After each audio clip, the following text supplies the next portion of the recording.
Assalamualaikum warahmatullahi wabarakatuh. Nama saya Salehuddin, saya mahasiswa PJJ PAI UIN Cyber Nurjati Cirebon, akan menyampaikan presentasi tentang penerapan penilaian autentik dalam PAI.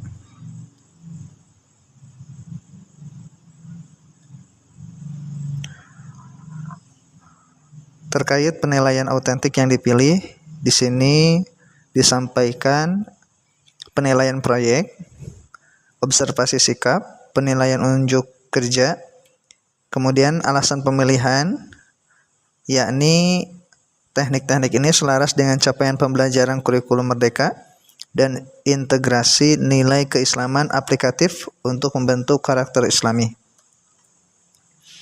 Dasar teorinya yakni secara definisi, pendekatan evaluasi yang fokus pada kemampuan siswa dalam konteks nyata melalui tugas bermakna seperti proyek, unjuk kerja, dan portofolio sebagaimana dikemukakan oleh Wiggins.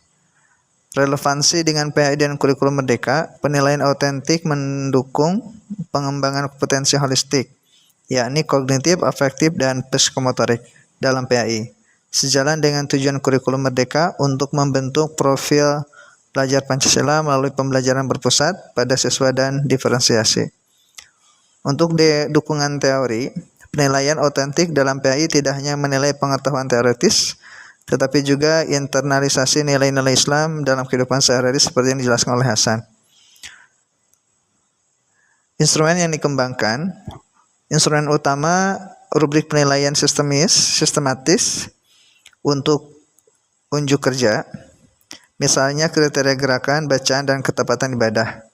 Lembar observasi sikap untuk mencatat konsistensi perilaku religius dan panduan proyek dengan kriteria kreativitas, pemahaman nilai, serta relevansi dengan kehidupan nyata.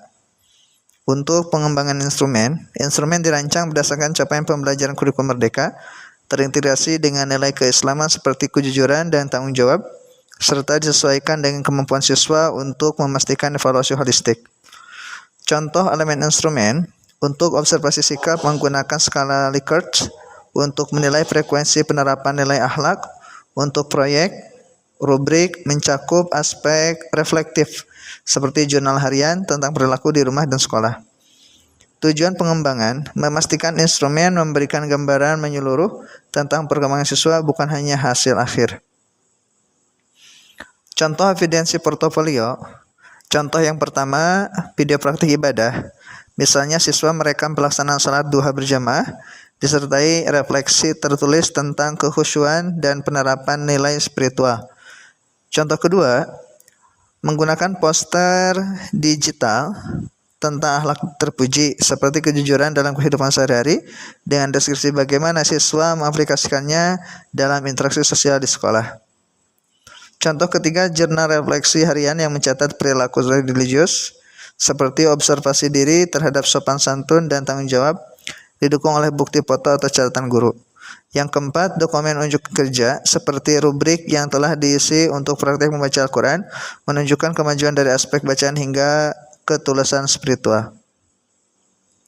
Strategi implementasi di kelas, strategi perencanaan. Guru menyusun penilaian terintegrasi dengan capaian pembelajaran, memulai dari identifikasi tujuan pembelajaran yang mencakup nilai keislaman aplikatif. Pendekatan berbasis konteks nyata menghubungkan materi PAI dengan pengalaman siswa, seperti menggunakan jurnal refleksi untuk materi akhlak dan praktik langsung untuk ibadah. Kolaborasi melibatkan kolaborasi antar guru untuk mendukung implementasi serta penggunaan teknologi, misalnya platform digital untuk pengumpulan proyek. Strategi selanjutnya yakni personalisasi, pendekatan individual untuk siswa dengan pemahaman rendah, seperti bimbingan tambahan dalam observasi sikap. Integrasi kegiatan sekolah, menggabungkan penilaian dengan kegiatan ekstrakurikuler seperti salat berjamaah atau tadarus untuk memperkuat pembentukan karakter islami. Yang terakhir, monitoring dan umpan balik. Guru memberikan umpan balik rutin untuk mendorong refleksi siswa, memastikan penilaian mendukung perkembangan holistik. Kemudian, potensi kendala dan solusinya. Kendala utama keterbatasan waktu pembelajaran dan jumlah siswa yang besar menyulitkan penilaian individual. Pemahaman siswa yang masih rendah terhadap penilaian autentik sering menganggap PAI sebagai hafalan teori saja. Sumber daya terbatas seperti akses teknologi atau perangkat pembelajaran. Solusinya, kolaborasi antar guru untuk pembagian tugas dan efisiensi waktu. Pemanfaatan teknologi seperti aplikasi digital untuk observasi dan pengumpulan data. Pendekatan personal, bimbingan individu untuk meningkatkan pemahaman siswa melalui diskusi dan contoh praktik. Pengembangan sekolah, pelatihan guru dan integrasi penilaian dengan kegiatan sekolah untuk mengatasi keterbatasan sumber daya, memastikan efektivitas jangka panjang. Sekian dari pemaparannya. Wassalamualaikum warahmatullahi wabarakatuh.